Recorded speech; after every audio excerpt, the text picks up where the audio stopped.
Modern Woodman Park is an important part of the landscape here in the Quad Cities. And for anyone who's lived here for any length of time, it's pretty familiar territory.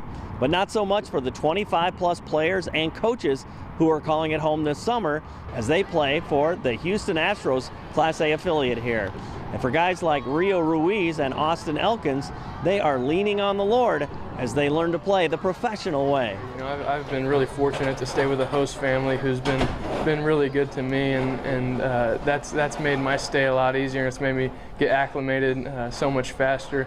But you know, the fans for the most part are phenomenal fans. You know, since it's been so cold lately, we haven't had quite as many fans as we'd like, but it's starting to warm up and the fans are starting to come out. I've definitely had ups and downs in my faith, and especially as far as my actions of following Christ, I've definitely had a lot of down times as far as just, you know, living life and being a sinner in my core.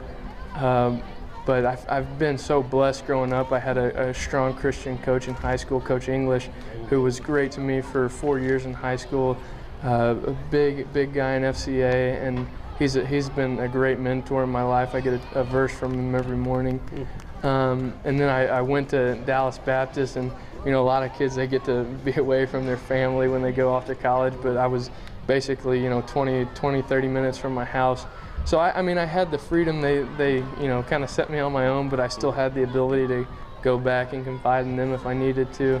But going to a Baptist college, I really wasn't, you know, shown the real world until I got to pro ball. And you know, it's been different, but you know, learning those core values that I learned throughout the way have helped me stay out of a ton of trouble, and you know, hopefully have allowed me to glorify God in the best way that I can. It's great. I mean, the first month was brutal, you know, the cold and everything, but you know, we're settling in here, doing pretty well. It's starting to heat up, and it's starting to feel a lot more like California, where I'm comfortable, so I like it. I mean, you have a goal here. Your goal is to get better every single day, and that comes with not only baseball, but everything outside of baseball, the community, the crowd, the people, you know, when you go out, how people look at you, how people portray you to be.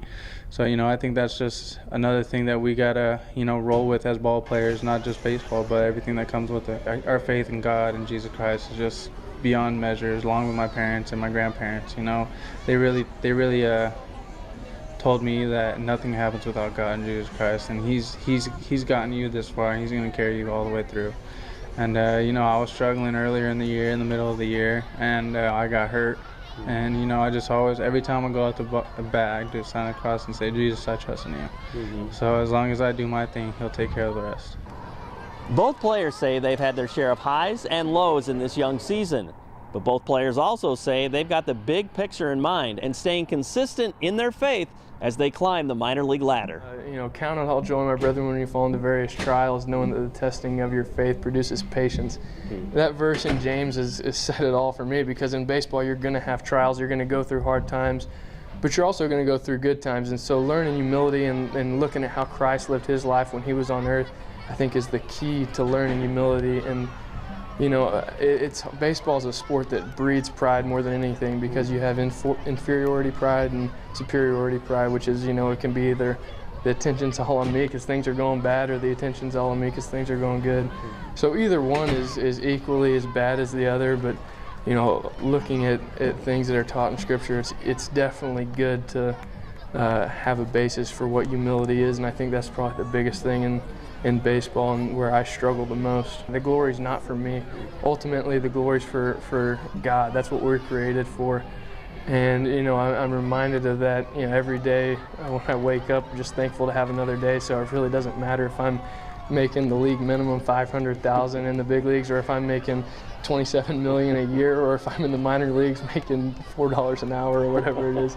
You know, all the glory goes to God, and it's a really good, you know, way to live life, because everything's always satisfying, and it's everything you want and more when you're living to glorify God. I mean, sometimes you catch yourself saying, like, where were you on that one or anything, but then you realize after all said and done, he's never leaving, he's never going anywhere. He's going to stay by your side, do everything he can to help you throughout everything. He's going to protect you. So it's hard to realize that and think about that in the now, in the present, but after, in the future and everything, you look back and just realize that he was there every step of the way.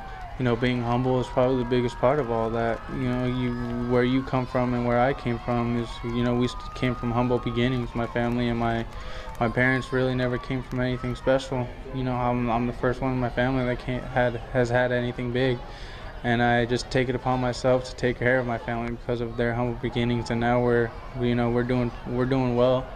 But, you know, it's all praise and all thanks to God, because He gave me the gift, and, you know, what I do for Him is all for Him. He's given me the talent. I just got to portray it for Him.